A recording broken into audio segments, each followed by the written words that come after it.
Welcome to Golden Blue, everybody, home of the college football fan. And don't forget about the checklist. Hat check, sunglasses check, Pepsi check, notes check, sources check, and thick skin is a check. And don't forget to sing gear to represent your team and yourself in my background. Send it to P.O. Box 360, Liberty, South Carolina, 29657, and get yourself a shout out. On to the next video. In case you're wondering, these are the teams that we don't have represented for the mini helmets. As you can see, we actually have quite a few big brands that's not represented here at Golden Blue. So get your team represented here on Golden Blue. Y'all know, we all know, this is a college football channel first. That is for sure, without a doubt, what's going on here. But I do have to show some love to my Patreons. I put up a poll in my Patreon page asking them what kind of video that they wanted me to do.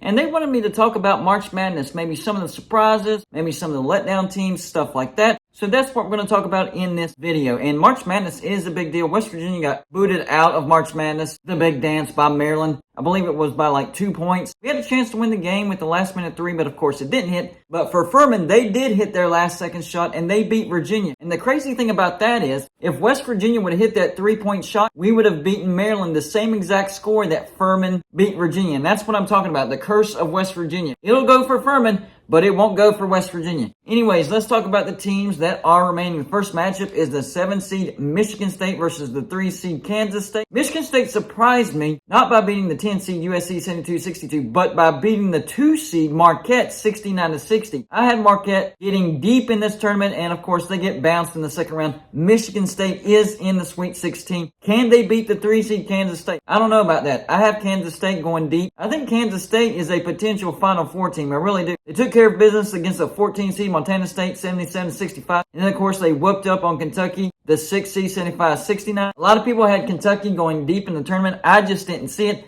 I know they have Oscar Tshiebwe, the transfer from West Virginia. But besides that, Kentucky was very up and down. I didn't trust them at all. So it doesn't surprise me that Kansas State is a Sweet 16 team. The next matchup is the 8-seed Arkansas against the 4-seed UConn. Both of these teams have surprised me so far. Honestly, I should have taken the advice of Depressed Ginger. Go check out that YouTube channel. He does great videos over there. He had UConn going very, very deep, and I was like, nah, I don't trust UConn. But according to him, they were injured, and they were healed up from all those injuries, so they're at 100%. And they're supposed to be really, really good at 100%. Well, they are a Sweet 16 team. Took care of the 13-seed Iona, 87-63, and of course handled the 5-seed St. Mary's, 70-55. So they're not only beating people, they're whooping people. But they're going to take on the 8-seed Arkansas. Arkansas, that's a surprise team so far. I had them beating the 9-seed Illinois, and they did, 73-63. But I didn't have them beating the 1-seed Kansas. Yes, Kansas got booted in the second round by Arkansas. I was actually doing a live show whenever it happened. Arkansas hung on and beat them 72-71. So I would say Arkansas is a surprise team. Not saying that I didn't think that they were good. I just didn't think that they were going to get past Kansas. So if Arkansas can beat Kansas, they can most certainly get past UConn. But UConn at full strength has looked really dominant. Their games have not been close. That's going to be a good game. By the way, I do have Kansas State beating Michigan State. In this matchup, I'm going to take the higher seed UConn to beat Arkansas. But it wouldn't surprise me if Arkansas won. Next matchup is the 9-seed FAU against the 4-seed Tennessee. The thing with FAU is so far they've had a really easy road. I did have Memphis beating them, and FAU beat them by 1 point. So that surprised me a little bit. But then they got the 16-seed Farley Dickinson because they beat Purdue. And they beat them convincingly, 78-70. So FAU, I mean, you're Sweet 16, but you really haven't shown me anything because your path has been fairly easy up to this point. Well, you're going to be tested with the 4-seed Tennessee. They took care of the 13-seed Louisiana, barely 58-55, and then whooped up on the 5-seed Duke, 65-52. That's another team that a lot of people had going deep. I'm telling you, people look at that blue blood status, and they think that once they get to the big dance, they're going to go deep. And that's not how it works. I didn't trust Duke. I had Duke getting bounced in the second round, and that's exactly what happened. I have Tennessee all over FAU. It would most certainly surprise me if FAU beat Tennessee. I don't think it's going to be close. I really don't. Next game is the 3-seed Gonzaga against the 2-seed UCLA. This is a great matchup. Gonzaga beat the 14-seed Grand Canyon 82-70, and then the 6-seed TCU 84-81.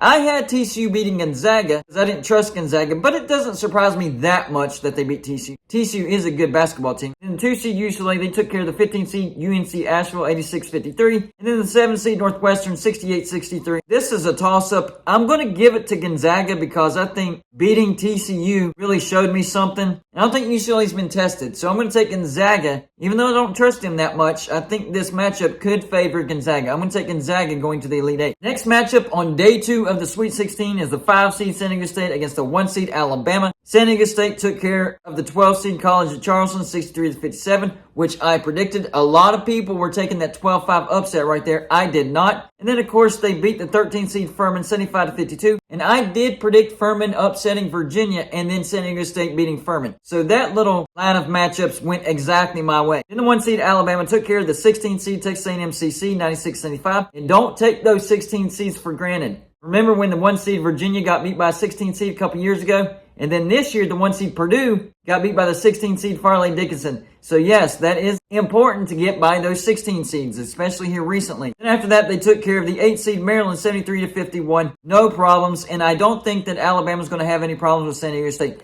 Alabama might be taking over college basketball just like they did with college football. I hope not, but it looks like it could be happening. The next matchup doesn't surprise me all that much. It's the 5 seed Miami Hurricanes against the 1 seed Houston. Miami beat the 12 seed Drake 63-56. Once again, a lot of people were taking the 12-5 upset. I was not. And then they beat the 4 seed Indiana 85-69. I had Miami beating both of those teams. Then the 1 seed Houston taking care of that all-important first-round matchup against the 16 seed Northern Kentucky 63-52. And then they beat the 9 seed Auburn 81-64. I had Auburn beating Houston, so it does surprise me that Houston is a Sweet 16 team, but it doesn't surprise me that Miami's here. And I think Miami has enough to upset the 1 seed Houston. It wouldn't surprise me if this went either way. I'm going Miami, but it wouldn't surprise me if Houston won that matchup. The 15 seed Princeton against the 6 seed Creighton is our next matchup. Princeton, man, they are showing everybody they're a good basketball team. First round upset of the 2 seed Arizona 59-55, and then they absolutely walloped the 7 seed Missouri 78-63. Princeton is a good basketball team. The 6 seed Creighton, I had them losing to the 11 seed NC State, but they beat them 72-63. And then they took care of the 3 seed Baylor 85-76. Creighton's also a good basketball team. I'm going to go Creighton because I think this is where Cinderella loses her slipper again. So I have Creighton beating Princeton, but it really wouldn't surprise me if Princeton beat Creighton. I think that's going to be a good basketball game, but I do have Creighton coming out on top. And we could have several Big East teams in the Elite Eight.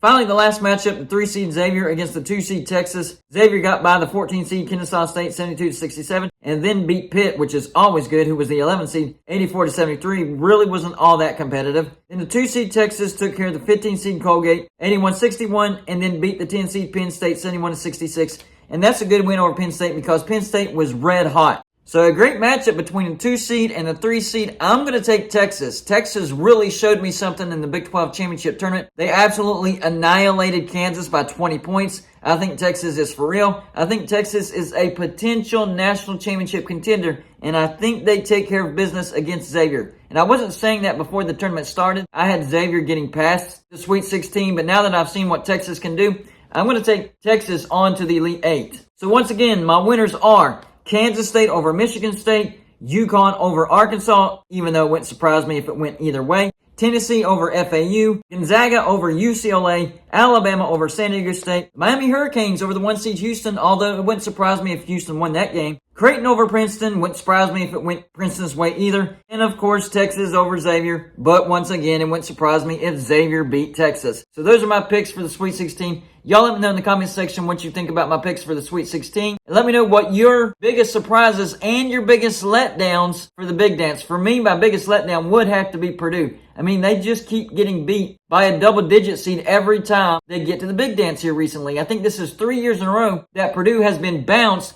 by a double-digit seed. So they are by far the biggest disappointment for me. Arizona also disappointed me because I had Arizona getting in the national championship. And of course, they got bounced by the 15 seed Princeton. Princeton, you better win the national championship for that one. That's all I got for this show. Like and subscribe if you haven't already, and I'll see you on the next show.